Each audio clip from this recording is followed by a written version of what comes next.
What is up, guys? I'm live. I got the microphone. I am ready. I am professional today. So I'm just going to wait a few seconds just to make sure that I have good audio and you guys can hear me with my new mic check 1 2 1 2. And then we're going to get started with histology interview tips. And I'm going to do a Q&A. So just thumbs up in the chat if you can hear me, because your girl got a mic and I may just be doing some Beyonce today and not even histology. I'm just joking. But yeah, let me know if you guys can hear me in the chat. So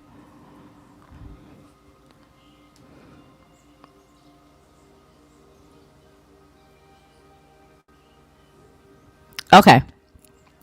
So let's go ahead and get started with a few things that we're going to be talking about today, which will be histology interview tips, and it's going to be what you're looking for in a company, and then I'm going to answer a few questions for a Q&A later at the end of the video. So you guys make sure that you stay tuned to the end of the video, because your question may be actually featured in this live. If you guys are watching me on the replay, make sure that you put replay fam down in the comments below, so that way I know that you guys watch me on the replay. I want to apologize for this impromptu live, but I honestly don't know when I can be able to make another video. And so I was thinking to myself, why not go live?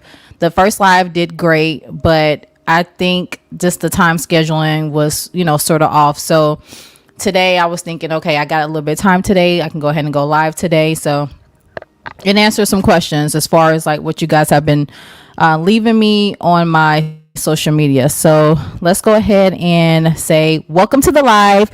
The lab girl is here. Welcome to the gang. If you guys are watching this live on the replay, make sure you thumbs up. Make sure you put replay fam down below in the comments. If you guys are here, make sure you thumbs up, share this live.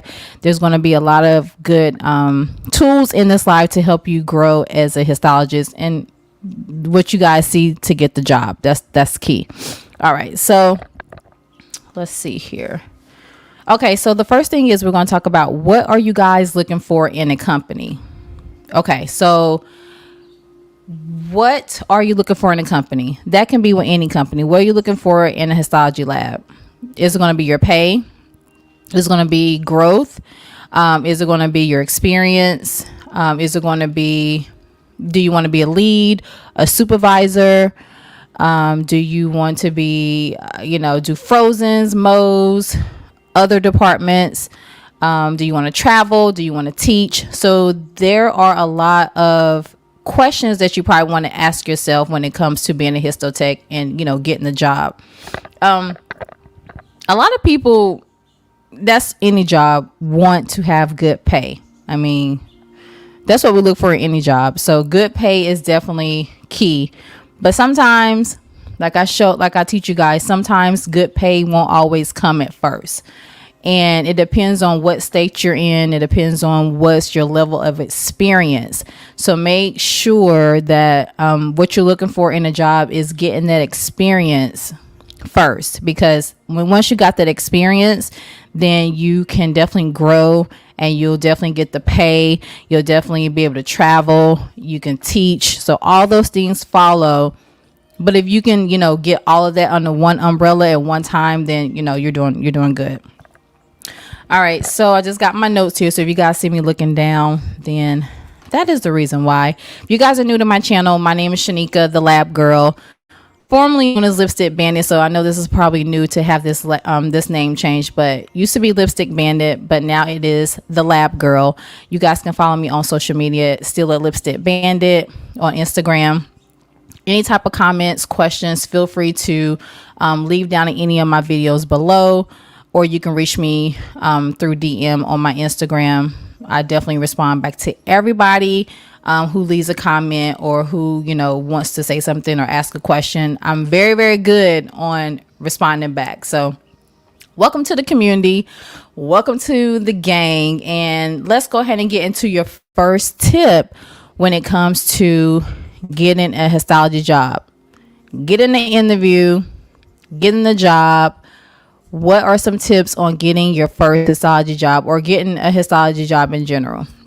Okay, so the first tip will be to have a current resume. Make sure your resume is current, and make sure your resume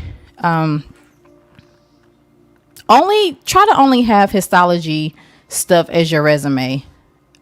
Before I became a histotech, I used to have like random things on my resume. So I used to have like a lot of customer service jobs on my resume. So it makes me feel really good now that if I'm going to apply for a job, that now I only have labs that I can put on my resume. But if your resume is going to be new and fresh and you don't even have a histology job, major key will be to make sure that if you are doing your clinicals and you don't work in a histology lab, but you've completed your clinicals for school, major key would be to make sure that you put your clinicals down on your resume. Now, I don't have my resume right now to show you guys because it's not even current, but I'll do a video so that way I can actually like show you guys my resume, and then that way I can edit the video to where I can go over my resume, what it used to look like and what it looks like now. But make sure your resume has current things on it. So if you have not had a histology job, your resume needs to include your clinical information, definitely in your header. So make sure you include your school. Make sure you include the things that you did in school, the topics that you did, like your courses, and the certain things that you did on your clinicals.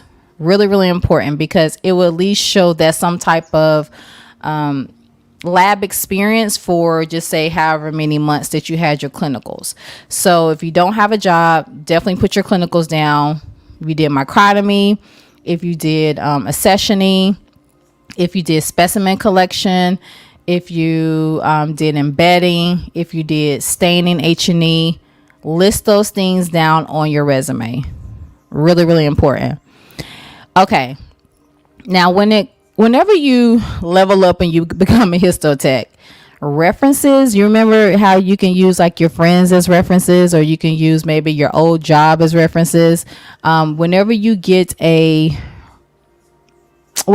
start to have, jobs in histology, or whenever you start to travel, your resume and your references are going to be a lot different. Your resume, your references, they only currently want either histotechs, leads, or supervisors. For the past few travel jobs and for the past few histology, as far as like whenever I actually became permanent, it's always going to be your supervisor as your reference. So make sure that you keep a good relationship. Keep a good relationship with any supervisor. That's really, really important. So if you need a reference, it's going to be your supervisor. It's going to be supervisors at your other jobs. They don't want your friend. They don't want someone who, sometimes they don't even want another histotech. They only want another supervisor. Now, if you work close by someone, or, side by side, then, and there really wasn't any supervision, because that's how my job used to be. My friend, we actually would use each other, say she was my supervisor and I was her supervisor, because we really didn't, especially if you're looking for a job and you don't want to tell your boss that you quitting. I don't condone this, but I'm letting you know I have done this before. But just make sure that at least, a few supervisors that you can put down, at least 3 for your references, because it will get to the point to where it will only be supervisors whenever you become a traveling tech. And it doesn't matter if you're going to the next assignment, you're still going to have to put, your references, and they may call those, supervisors just to make sure that, you actually have a good record with them. Okay. The second tip would be if you get an interview for a histology job, and now because of COVID, they've been doing a lot of phone interviews first. So if you have an opportunity to get a job and you're going to do a phone interview, make sure that your phone interview is just as good as your interview in person, because you don't want to sound dry as hell over the phone. Like, you want to make sure that if it's 5 o'clock in the afternoon, make sure you sound like this 8 o'clock in the morning. And you guys know that the lab is literally 24/7. So you want to show your personality through the phone, just like you would do with any job. I think having a phone interview is actually pretty good, as far as like a first interview, because sometimes after that phone interview, they'll tell you, okay, we liked your phone interview. Go ahead and come in for, a face-to-face interview. If you can pass that phone interview, then you got an opportunity to wow, them in the face-to-face interview. It's crazy because having a phone interview is how I got my job in California. I lived in Florida, and I had my first travel job interview over the phone. I literally had got off work, and I literally went to the store, got a bottle of wine. I knew I was about to have a phone interview, so I was so nervous. And once I did the interview over the phone, literally, like, it was okay, like, I got hired over the phone. But that was based upon, it was a travel, and that was based upon, I was across the country. But if you got the first phone interview, I need for you guys to make sure that you have your resume in front of you, and literally, so you don't freeze up or, forget something, or because they're going to have your resume right in front of their face. So have your resume in front of you, so that way whenever they go to ask you questions, you can definitely like flow with them, and you're not just stuttering, or you trying not to find an answer. And, you can literally say, okay, this is what I did, A, B, and C. And, what can you bring to the lab? Okay. So let your personality shine over the phone. Whenever you get on the phone, make jokes or ask how, their day is going. If they make a joke with you, say for instance, my boss, whenever she had a phone interview with me, she asked me if I had a pet, because my lab is pet friendly, which means like mostly everyone in the lab has a pet, and she adores her pet. So she asked me if I had a pet, and I said, of course I do. I got a pet named Versace. And it was just like, okay, you're good. You're normal. So just try to make that one-on-one connection whenever it's time for you to get the job at the lab. And whenever you're talking about your other job, whenever you are, doing the hiring process, make sure that you are not literally, you don't have to tell everything that you do in the lab, but make sure that you hit those key points. I'm prompt. I'm a problem solve really good. I'm a good troubleshooter. I know how to work in a team or by myself. Just those are those basic interview skills that you can do. But you definitely want to make sure that you can add value to the lab, because unfortunately, when it comes to the lab, like, it's really a dynamic that's a little different. And you want to make that good first impression, so that way, especially if you looking for your first histology job, you want to make sure that you wow them, because you're going against people who do have experience, and you're going to go against people who have more education, or you're going to go against people who have like maybe 10 years or more of experience, and you're that person who needs to stand out the most. You're that person who just graduated from school, or you're that person who's, trying to get their first job, trying to get their foot in the door. And histology is a very competitive field. So that's definitely my suggestion. Make sure that you stand out. What's different about you? We don't need those same answers of, those same interview questions, the same interview answers, I'm on time, da da da da. But tell what you do as far as in the lab. I make great, I can think quick on my feet. I love embedding. I love, as far as patient care is number one. Quality. I always say quality over quantity. quality is key. Quality is important to me. I make sure that my slides look presentable for the pathologist. I go above and beyond to help my team. Just make sure that you hit those key pointers, because you having a relationship with other histotechs, you having a relationship with lab techs, you having a relationship with the pathologist, you having a relationship with your leads, just anyone in the lab is, we may think that we don't need those relationships, but at the end of the day, you need those relationships, because that's the only way you are going to get your foot in the door and go to the next level. Sometimes it don't be the ones with the education that's going to get everything, but in this case, you need to make sure that you stand out in other ways if you know that you are new in the field and that you can be trusted with your very first job, and you're not just there to goof off, or you're only there for the money, or whatever the case may be. So that's definitely important. As far as standing out, you guys need to stand out, put your best foot forward. Sometimes a lot of people, they do research on the company, and that's not me. I don't be doing no research. I'm not even gonna lie. I don't be doing any research with the company. I don't know why. Maybe I need to, but once I get in the interview, I think my personality will speak for itself. I don't look up you guys performed 58,000 biopsies last year, and that was outstanding. I don't be doing all that. You guys are the number one facility, and those may be good things for you guys if you guys can remember that, because I'd be too damn scared trying to make sure I'm answering all the damn questions. So if you guys are very thorough and you guys like research and you like to look up the company, definitely look up the company if that's what you guys like to do. I would not tell you not to do that, because I just can't do it, because I have too much shit to think about whenever it's time for me to go in for my interview or have my phone interview. Okay, on the phone interview and in person, make sure that you ask for as far as how many histotechs do you guys have on each shift, or don't go in head on talking about pay. Don't never go in talking about as far as what you're gonna make, and and everything that pertains to just me.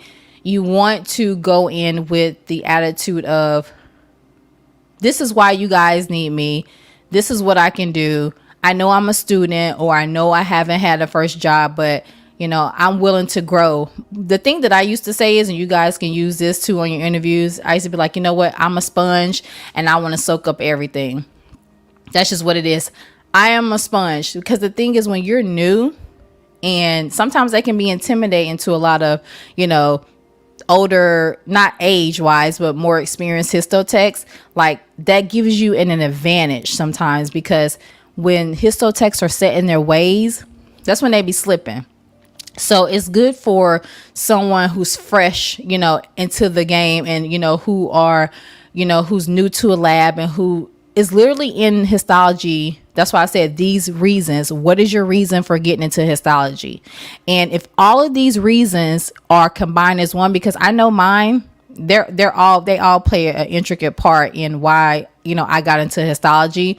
But if you're doing this for the right reasons, let me make sure I put patient care, because I did not put patient care, and that's just a reason I don't even have to say, because it's healthcare. So,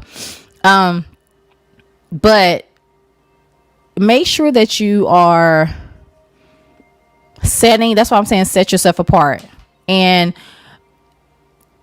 histotechs that are set in their ways, they don't like a lot of change, they don't like a lot of growth, or they've done it all, and now that they're retiring, they just want to chill and sit back and let the newbies come and do it, let the newbies take over. It's just that vibe that's in the labs. So whatever that vibe is, and whatever that is, make sure that you don't need to be intimidated because you're new. You don't need to feel some type of way because you're a new histotech. You don't need to feel as if that you need to be so hard on yourself, because it's so much to learn, and you won't learn everything. Even in 10 years, you will not learn everything. Now, you will come across some vets that's in histology. There's some veterans up in that thing, but you being new and fresh, that's definitely a benefit for you, because that one day will be you. That one day you will be that vet. That one day you will sit back and watch, younger, newer, or not even younger sometimes, just newer histotechs come in the door. And guess what? You will be teaching them, and you'll be showing them the way. And you'll see, everyone does things a lot different than probably what you've learned in other jobs. But that's definitely a good tip, as far as like you setting yourself apart, you making sure that you are not so hard on yourself becoming a brand new histotech. And that's how you can set yourself apart in your interviews. And you just basically say, look, I'm a sponge, and I'm willing to learn everything in this lab. I'm willing to soak up. I don't know everything. It's a lot I don't know, but I'm willing to learn. What I've done was, before I got my first histology job, after I took the board, I probably hadn't cut or embedded in maybe a year or two. And I was hella nervous, so afraid, so scared. And what I did was, I reached out to my school, and I asked the program director, who was a different program director at the time whenever I actually graduated from school.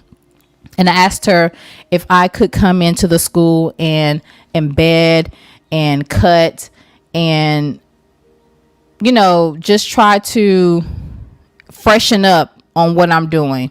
So even though there may be a gap between you taking your ASCP and just say you getting your first histology job, there may be like a gap, between you doing those two things. It's not a bad thing, because you literally can always go back to your school and literally set up some time to come in and embed to come in and embed, to come in and cut, practice staining. You just have to ask. And that's what I did, because this follows with tip number 3. Y'all, I'm drinking. This follows with tip number 3, which is to make sure you're prepared to cut or embed whenever you go on your interview.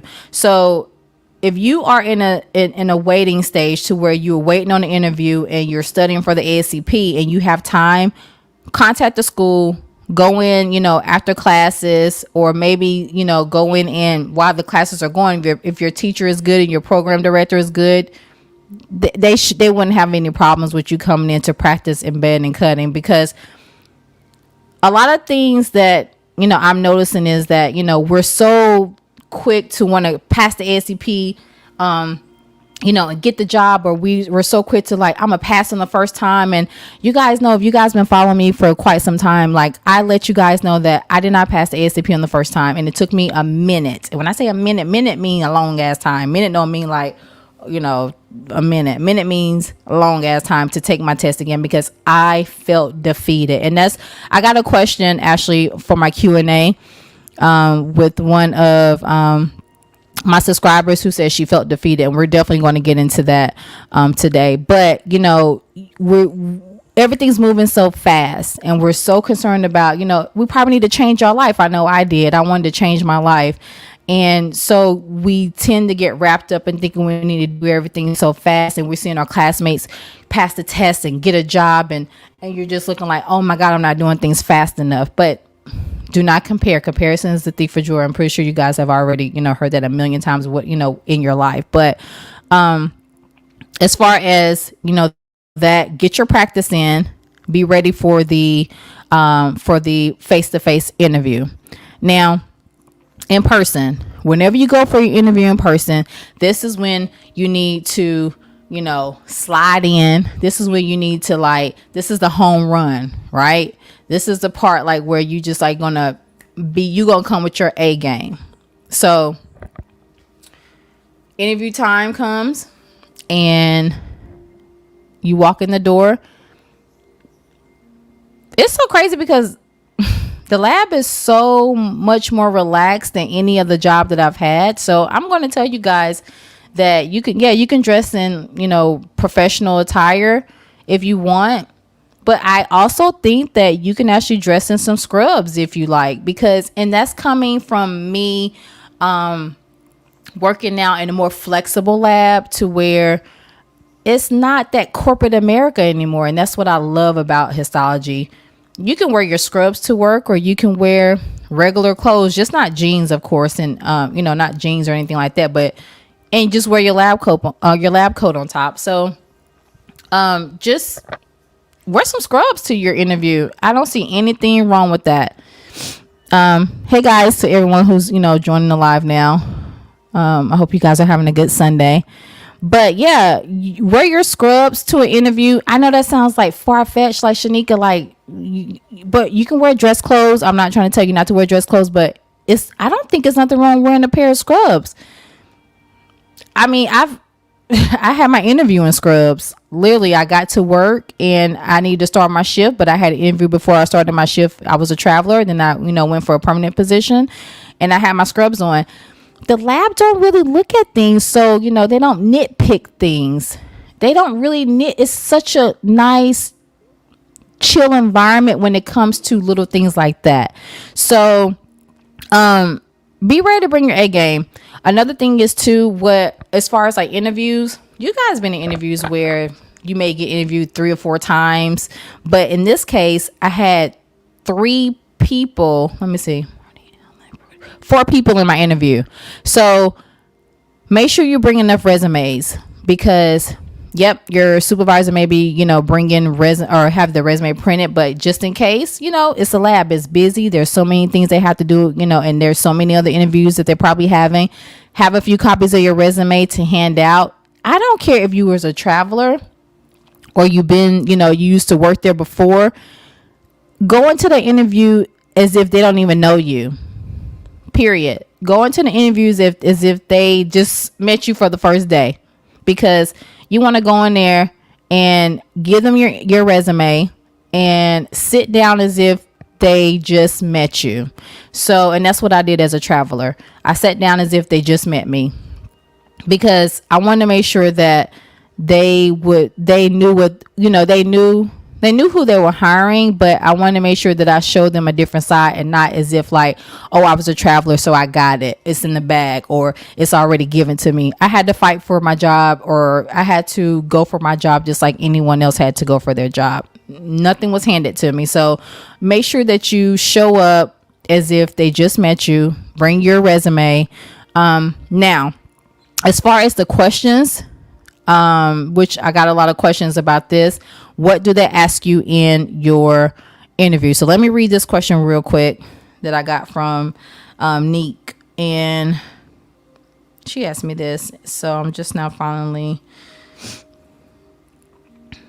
Okay, she said, I have a question. Unique. Hold on. Okay, she said, I have a question. I know every company is different, but I wanted to ask you, what are some questions they ask on a job interview for histotech? Do they ask critical questions about things you would be doing as a histotech, or like questions about reagents, microtomy, and etc., or just general questions like, why should we hire you? Okay, so Unique, it's really good questions. So the first thing is, we know every lab is different. We got that. But as far as the job interview, as far as the lab, the critical questions, they don't really ask about reagents. Because once again, I want a lot of people on here as new histotechs, or current, as new histotechs. And if you're a current histotech, you probably already know this too. But a lot of things you actually learn on the job, and that's just what it is. A lot of things are just protocol. You just follow a protocol. But they do ask you questions about, tell me about a time when, which we all, hate, because that's when you have to like literally think on the fly. But it's really just general questions.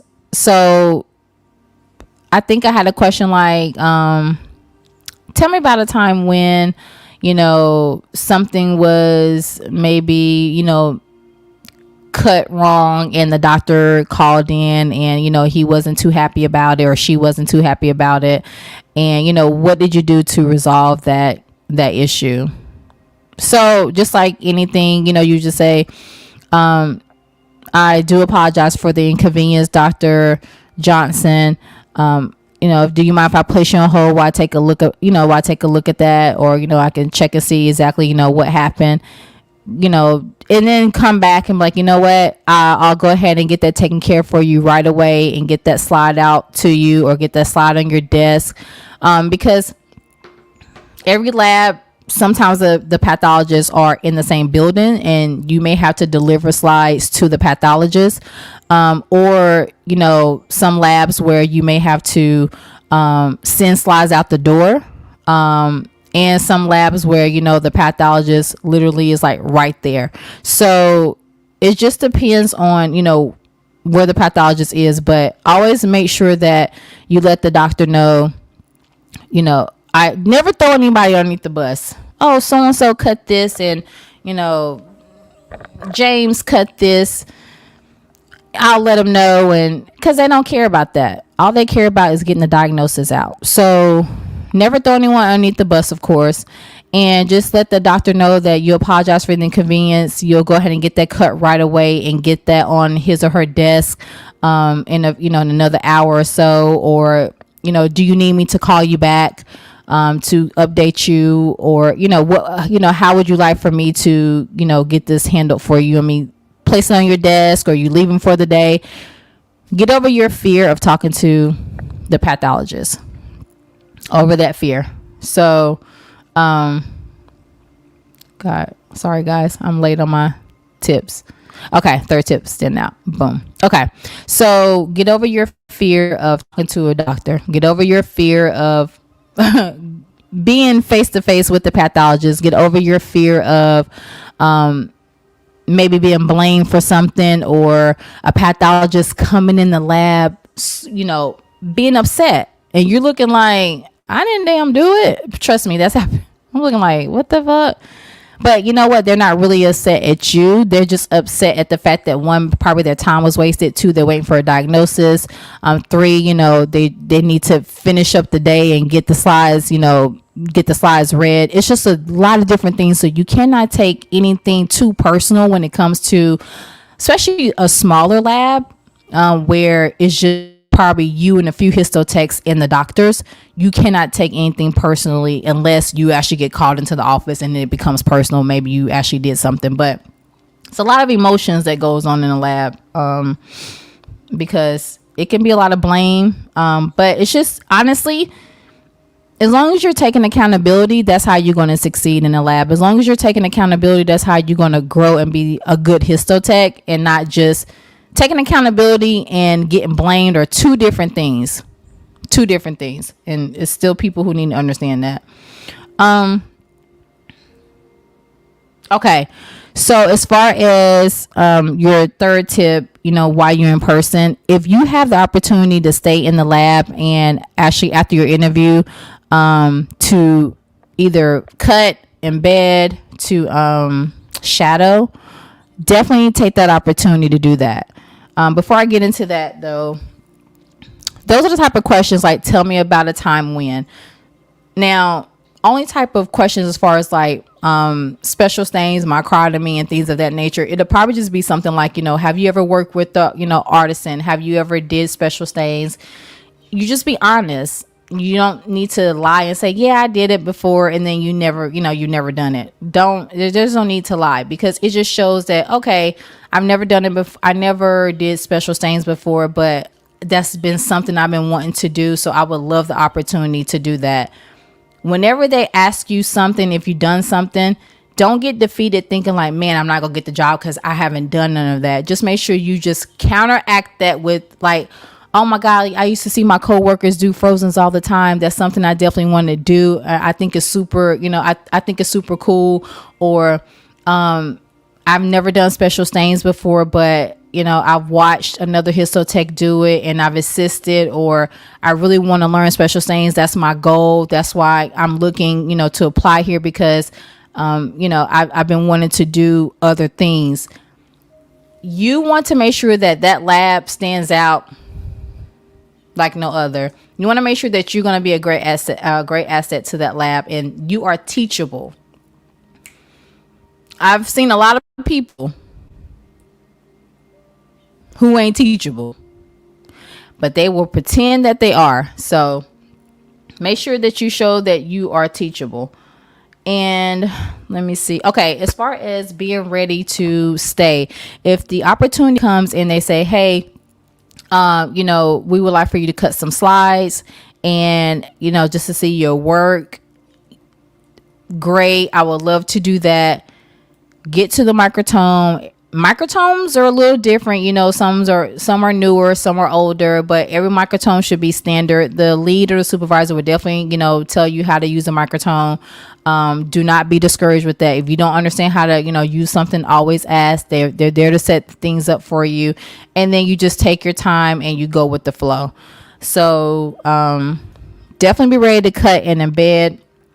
And then whenever they ask you about, any questions in the end of your interview, always ask about, what's the block like? Say something like, in my old, at my current job, we used to embed GIs, flat. Do we do these? Do we do the GIs on, on edge here? Or just say something like, how many priorities do you guys cut in the mornings? Try to ask questions as far as that, how many histotechs are there on each shift? Things of that nature, not just about pay, like I told you guys, but ask things about, as far as growth, are there different levels to growth? Is there areas that I can train on? And those questions are definitely very, very important. And just expressing, how I really thank you guys for your time. I hope, I'm a great candidate. Like, this has been great. This has been a great interview. I hope to hear from you guys very, very soon. Claim that job. Just this, that's just what it is. You can claim that job in the interview. I'm pretty sure I probably said something crazy like, yeah, okay, well, I'll see you guys on Monday. And everybody start laughing. So claim your job. Just say something funny.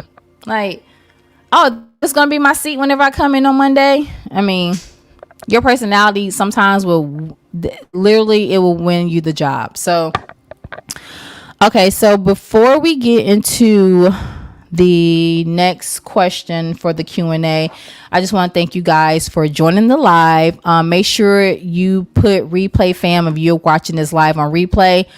And I'm not really sure when the next live is going to be, but you guys know I will give you plenty of heads up as far as when the next live is going to be.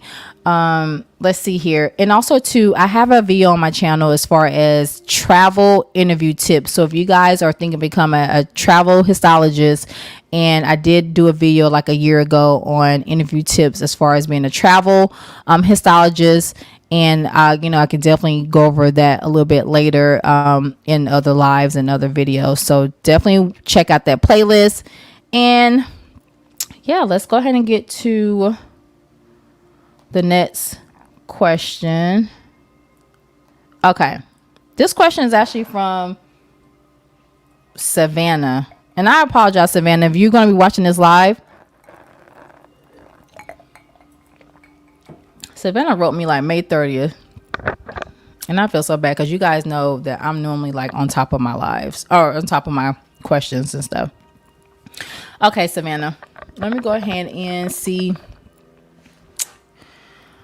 where I can start with this question here. Now, the good thing about these lives is because, or any Q&A that I've done a few Q&As, but the good thing is that, these questions, I'm pretty sure that you guys probably have had the same question for me or thinking the same thing. And this is why I do these Q&As, because I'm pretty sure that you guys can benefit from these questions. All right, Savannah. Savannah wrote me, she said, Hey, I love your videos. Thank you for taking the time to explain histology to those of us interested in starting out. I currently work in the lab overnight in serology, chemistry, and processing. Girl, you do a lot. I float as needed. I'm interested in becoming an MLT or histotech, and I see many travel 13-week positions for both online. I was wondering, is it possible to take 2 or 3 13-week jobs and take the rest of the year off? Is that frowned upon? Is that realistic financially? I see many jobs that claim $1,600 a week or more gross pay, which I'm not sure how to determine what the actual weekly pay would be. Because I'm unsure if you simply factor taxes being withdrawn or if extra costs are withdrawn, living expenses, travel expenses, since it's a travel position. But given that I make around $600 to $700 a week now, depending on hours, if I made more than that in theory, I could save and budget for time off between assignments, but I have never met anyone who works traveling. Thank you. Okay, Savannah, girl. First of all, you're going to love traveling. I got a video pros and cons of traveling, but I would definitely suggest traveling for any histotech. And it's not really just about the money, y'all. It's not even about the money, because I can honestly say that travel nurses make bank. And you would think that travel histotechs would make bank. But we don't make bank. But there's so many good perks of being a travel histotech. Okay. So the first thing, Savannah, is if you're going to be a travel histotech, first of all, nothing is frowned upon when it comes to your contract. Whenever I would finish a 13-week assignment, I would literally take like a month off. Now, if you have the opportunity to where you saved as much money that you could take, 3 to 4 months off for the rest of the year, that's what you can do. You work for yourself. That's like the pro. When you're a traveler, you work for yourself. So if you can financially afford to take, 3 or 4 months off and then go back, then you can do it. Nothing is frowned upon, because there's so many travel jobs. You guys, whenever you're looking for a travel assignment, it's literally you just go to just tell your recruiter. It's so many. I still get calls and texts and emails to this day saying, Shanika, we have an assignment in Seattle. We have an assignment in Georgia. We have an assignment, a 13-week assignment. Let me know if you are available. They're always going to need people. Now, the way that you win as far as money wise is, one, if you do the housing. Let your travel company do the housing for you. Now, whenever they do the housing, that means you don't have to pay the rent. And if you're going to be living in a state like California, you don't want to be a traveler and paying the rent to live here, because you're going to get a bigger paycheck and then you have to take that money out of your paycheck and pay your rent. Because, girl, you ain't going to be able to afford this rent, period. I'm sorry. You're not, if you're a traveler, you're not going to be able to afford to pay the rent. So let them pay the rent for you. And then once they pay the rent for you, your pay may be lower, but you get so much money in per diem. That's where you get the money at. Tax-free money. But make sure that if you're going to be a traveler, travel, do a few assignments. And then if you've saved, I was able to pay my car off. I was able to save money as a traveler. Just so many things I was able to do. So, and it's not because I made so much money, because I make more money as a permanent person, but it's not the fact that you make so much money. It's just the fact that when you don't have to pay your big expense, which is rent, every month will go by, you're like, damn, I don't have rent. I don't even know what it feels like. I haven't paid rent. So that money that you will probably normally pay rent with, that's the money that you can set aside to pay your bills, to get your debt down.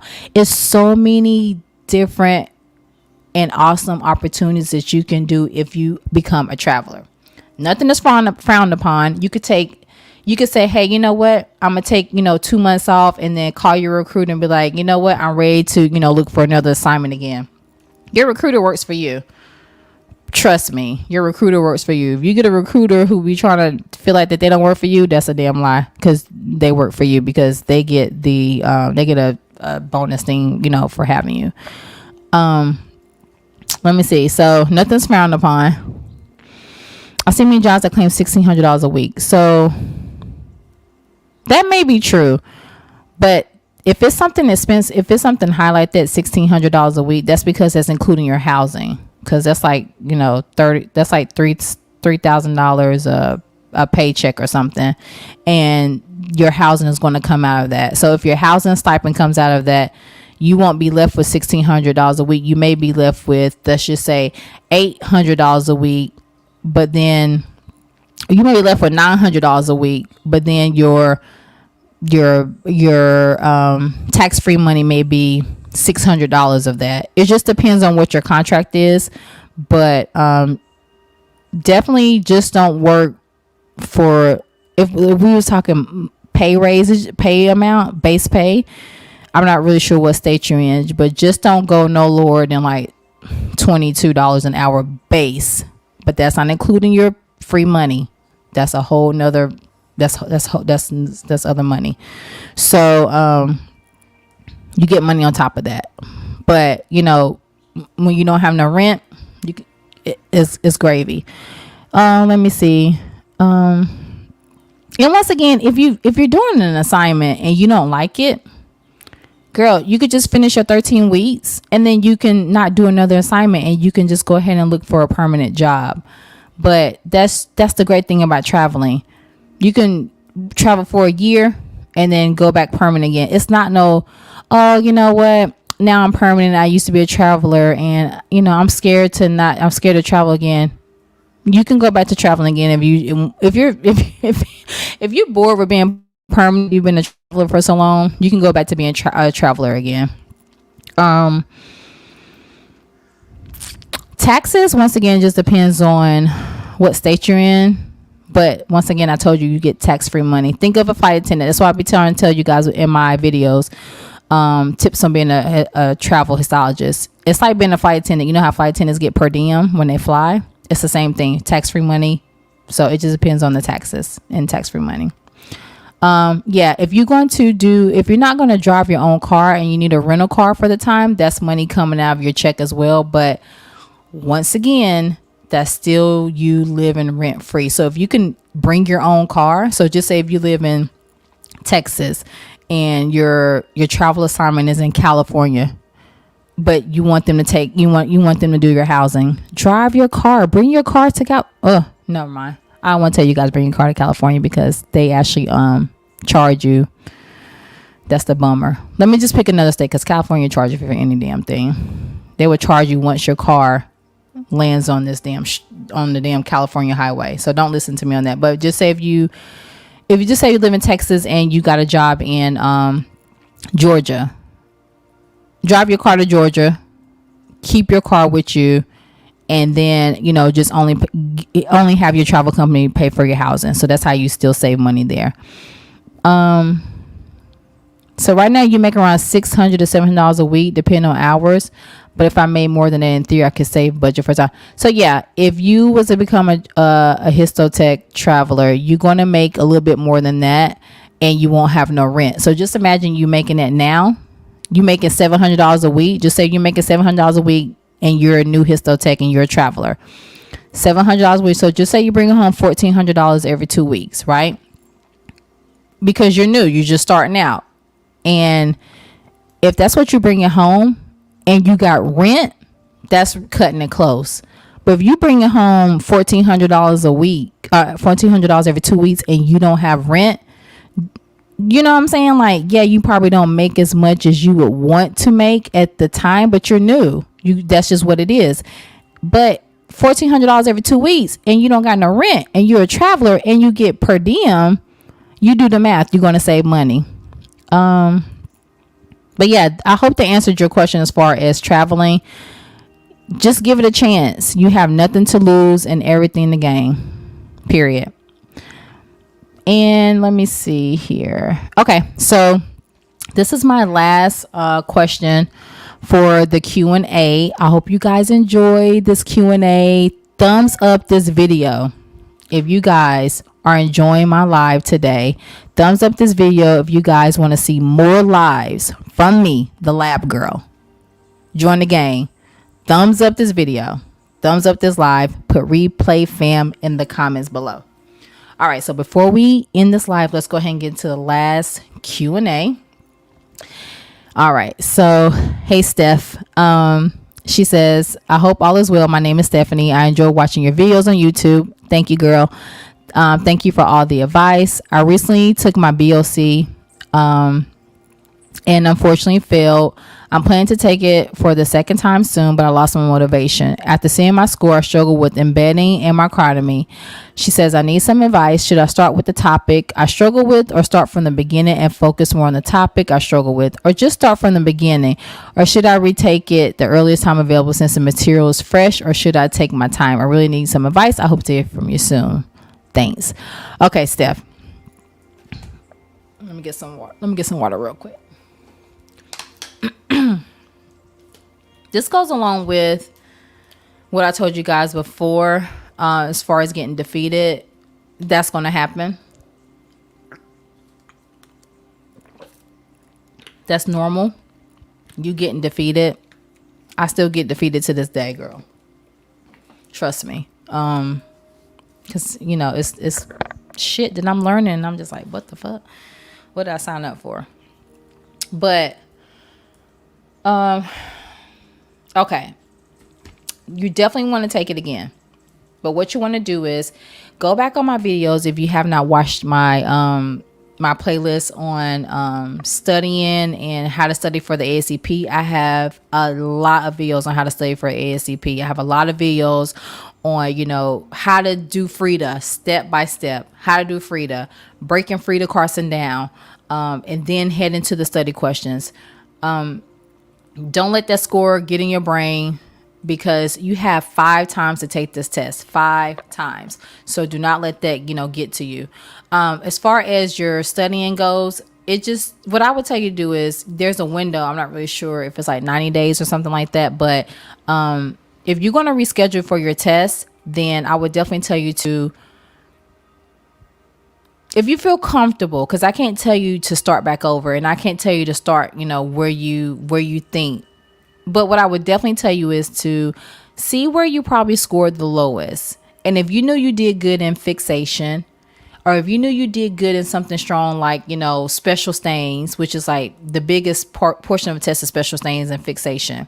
And you just need to, you know, brush up on, you know, processing, or brush up on, you know, microtomy, as far as like that area, because those things is really about troubleshooting. If you see chatter, if you see lines, if you see, you know, the water bath, the temperature, little things like that can trip you up. So if you're doing good in special stains, I would definitely tell you to go to the part where you probably struggle the most. So if it's something like, yeah, should I start with the topic I struggle with? I would say yeah. Or just start from the beginning. I don't want to tell you to start from the beginning, because I don't want you to maybe spend so much time. But if you just feel like that you rushed your test, start from the beginning. But I would definitely tell you, you know, if you did good on special stains, I would still, at the end of the day, hit special stains, because special stains is really what you need to focus on. Because I definitely don't want you to get to the point to where you are trying to get everything else down, and then you trying to like herp and rush special stains, because those are the biggest part of your ASCP. I don't want to sound too confusing, because this is really hard, but it depends on how you study. I always say that it depends on you and how you study. Whenever I failed my test, I literally started from scratch. I started from processing, fixation, processing. I did everything by scratch. And what I did was, once I was done with that chapter, I didn't move on to the next chapter until I went to the study guide book that has the questions. And so if I did processing, I did processing questions in the actual question book. That's how I did it. So I didn't move on until I felt comfortable with that chapter. And I did processing Frida, processing questions, Fixation Frida, fixation questions. Special stains Frida, special stains questions. That's how I did it. That's how I broke everything down. And whenever you're scheduling for the test, and this is why I normally tell everyone here, whenever you're scheduling for the test, if you know that it's time for you to take your test and you got that, is it 60 days or 90 days? I'm not really sure if it's 60 days or 90 days window, but whatever days that you got, schedule the end. But I would tell you guys to be studying and then schedule for the test. Don't schedule for the test, say August the 1st, and then, you know, or let's just say September the 1st, and then, you know, it's July the 26th, 24th, 25th, July 25th. You're not giving yourself enough time. So if you know you got 90 days or 60 days, push it to the end, like the final day you can, because it doesn't matter if you fail. It's not like you could take it again real quick. So push it to the farthest date you can, and that way that gives you enough time to study without rushing. That's definitely my suggestion, my advice. That way, if you need to go over the book again, you have enough time to go over the book again. You can never have enough time for studying.